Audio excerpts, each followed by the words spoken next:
What's up, fellow autism? Happy 2013! I played a game and I want to talk about it. I was going through and transferring these G4 tapes that someone sent me, which, by the way, you can watch on my main channel, youtube.com/enun, and I was watching an episode of Cinematheque Nocturnal Emissions that was on one of those tapes. One of the trailers showcased was for a PSP game called Deadhead Fred, and you know, something kind of sparked with me. Like, this looked cool. A guy who can change his head and kick zombie ass? Like, how can you say no to that? So I ended up actually legitimately totally 100% legally downloaded the game, wink wink, plopped it on my PS TV and spent the next 2 weeks going at it. I have a few things to say, but first, a history lesson. Deadhead Fred was originally conceived as a platformer for the kids that revolved around a character called Geo, saving the world of Prime from the evil King Rhombus. You know, for the kids. He could swap his heads into different shapes to give himself different powers. The developers, Vicious Cycle Software, thought the game was a bit too kiddie and decided to do a complete 180 on the game's tone and turned it into a more mature, horror-themed 1940s noir-type brawler, all while keeping the concept of the swappable heads intact. Think of it like the huge shift in tone from 12 Tales Conquer 64 to Conker's Bad Fur Day, and as they always say, fuck them kids. Geo became Fred, a kinda Hollywood cast was picked up, and the rest is history. Deadhead Fred was released exclusively for the PSP on August 28th, 2007, to mostly positive reviews from critics. But what do I think about it? Sit back and relax as we get ahead into Deadhead Fred to find out. You play as a guy named Fred Newman. He was a private detective investigating mob boss Ulysses Pitt because he allegedly murdered a guy named Vinny Rossini. Fred ended up snooping a bit too much and got himself murdered. His head was chopped off, but his body was stolen by Dr. Frederick Steiner. After an acid trip that made his face look like it was eaten by a guy on bath salts, he ended up turning Fred into this. What the fuck? My words exactly. With your memory practically wiped, you now gotta find a way to regain that memory, take down Pitt, and get your head back. Sounds easy enough. You end up meeting a wacky cast of perfectly normal characters who have perfectly normal characteristics. Were the developers on something when they made these characters? Maybe, probably, but that's why I love them so much. Like, look at that physique. How the hell am I supposed to get that skinny? The art style is absolutely wonderful, and it really fits the whole wacky 1940s noir aesthetic. To be honest, I don't have much to say about the visuals and the art style, other than it looks really nice for a PSP game. If only we had more. If only. Along the way, you'll meet Sam, who will help you out along your journey with some new heads, and that's the big gimmick of the game. You will eventually end up getting 8 extra heads that you'll be able to swap out, giving you new powers and generally help you throughout the game. The zombie head allows you to suck some liquids up, which will allow you to squirt said liquids, allowing you to, for example, put out fires, scare away weeds, fill up a car with gas, or use said gas to become a DIY flamethrower. Oh yeah, you can suck up an air conditioner and fly, because, you know, that's totally normal zombie stuff. The shrunken head makes you shrink down and access small areas that you usually can't with other heads. You can only use this head in those areas though. The bone head lets you shoot some teeth at your enemies and allows you to climb certain walls. The tiki head allows you to use voodoo magic to make a decoy that can distract enemies and let you shoot out poison darts. They'll also let you access these trippy areas indicated by a tiki statue. Am I on something? I think I'm on something, y'all. The scarecrow head lets you shoot crows at your enemies and allows you to be set on fire without taking any damage. The stone idol head makes you a bit stronger, allowing you to do a little ground pound that helps out in pressing buttons and doing puzzles. You can also do a ram attack, which knocks down enemies and can also break some walls. You can also go into a body of water without the risk of drowning, because apparently a walking jar with a brain never learned how to swim. Pussy. The mutant head allows you to vomit all over everything, causing acid damage to your enemies, allowing them to slowly suffer. And then there's the dummy head, which is probably the best head in the entire game. This makes you not look like that much of a freak, lets you point, wave, and walk, all while looking like a 1940s douchebag. Now, this game is a brawler, so you'll be fighting a lot. Yeah, there's still platforming involved, but this is the main thing that you'll be doing the entire game. And sadly, this is one of the biggest weaknesses of Deadhead Fred. The fighting is unfortunately repetitive. That might be true for all brawlers in a way, but Deadhead Fred feels sluggish in the combat department, and it can get tough, which can add to that frustration. There's the standard light and heavy attacks, but they made the weird choice of having the heavy attacks attack button be X or cross, the jump button, and because of that, from time to time you might end up jumping instead of kicking. To be honest, I don't recall this ever happening during my playthrough, but it is possible. You do eventually get used to the mechanics, don't get me wrong, but it still feels stiff and sluggish. At least you're not doing the same few attacks over and over again. There are some special attacks in the form of what's called rage attacks, which you'll gain by finishing off your enemies in either a quick decapitation, which will give you 1 rage point, or a quick time button masher, which will give you 2 points. With the quick time events, some enemies will require a different head to finish off, so you'll be swapping heads a lot. The camera also complicates things. That should have had a bit more work. It's really hard to look around and stuff can get in the way really easily. It's not that great of a camera. So yeah, unfortunately the combat mechanics aren't that great, but everything else honestly overshadows it.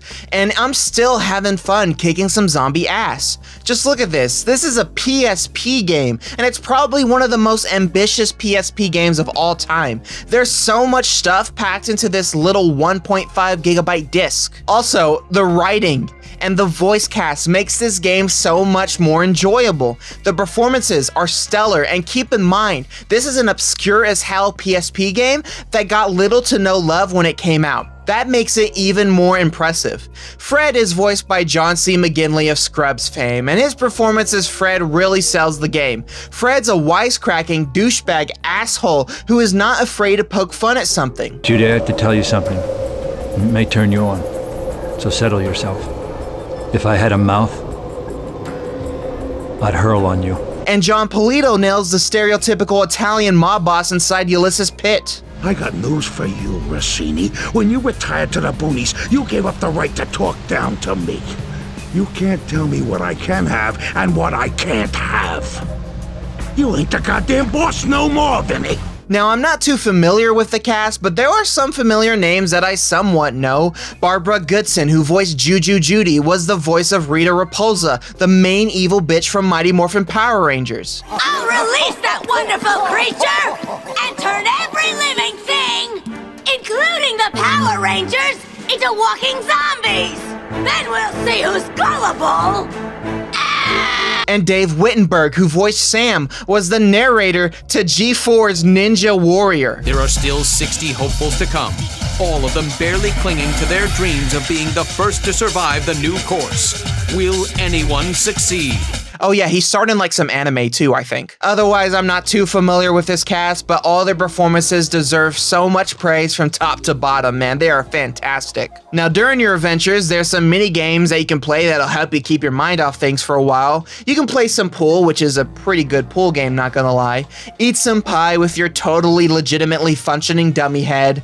Play some pinball, which is pretty fun, and you can do some very exciting mutant cockfighting, you know, for the cock lovers like me. If you love cock like me, you'd probably get a kick out of this. Now, as you can see, the game isn't perfect, no game is, but there's definitely some weird quirks and glitches that I've experienced.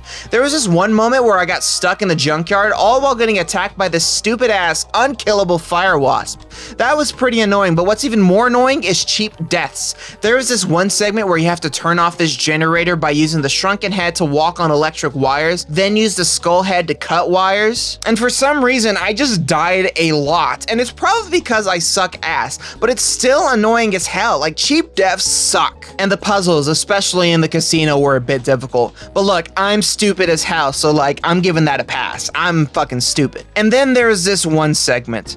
Oh my god, this was so bullshit.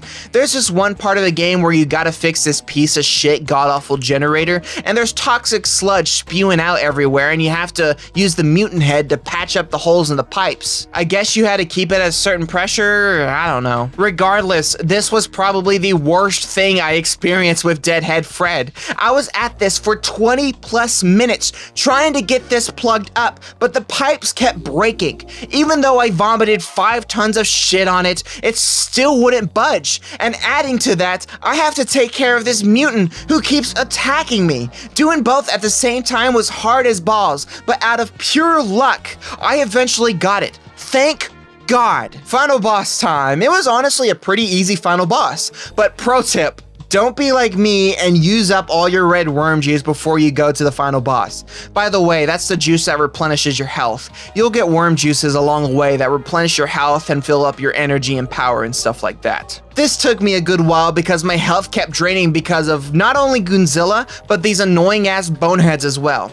But an hour and a half later, I eventually did it, felt some relief, and witnessed one of the most well-written credits I've ever seen in a video game. As the hero of Hope Falls, many of our children look up to you. Any words of encouragement or advice? Sure.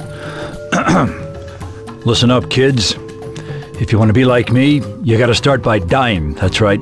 I'm telling you to drop dead, and I especially mean you, little shit who got me killed 15 fucking times on level 6. Yeah, you know exactly who the fuck you are. Fred, calm the fuck down. I did my best. Damn. All in all, Deadhead Fred was probably one of the most ambitious PSP games ever, with stellar writing and a stellar voice cast, which, by the way, won the first ever Writers Guild Award for a video game. Well deserved. But unfortunately, it's held back by a lackluster fighting system. Regardless of that, and regardless of all the technical issues I experienced, I still highly recommend playing this criminally underrated game. And that's why I give Deadhead Fred 4 decapitations out of 5. If you have the means of playing this, seriously, play it. Like, the fighting system isn't that great, but everything else is, and that's what makes it fun. What the hell happened with this game, man? Like, this game was supposed to get a sequel, and it never came out. Why? This game would have been like a franchise. Like, we would have gotten, like, I don't know, movies?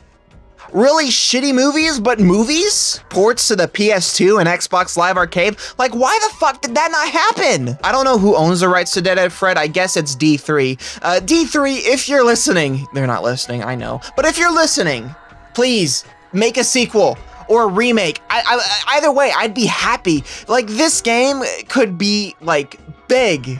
Like, big? You already have a fantastic story, fantastic characters, and a fantastic voice cast, and you need to build upon that, man. Oh yeah, John C. McGinley. He wanted to reprise Fred. Come on, guys. Come on. Come on, listen to him. Come on. To say I'm disappointment is an understatement.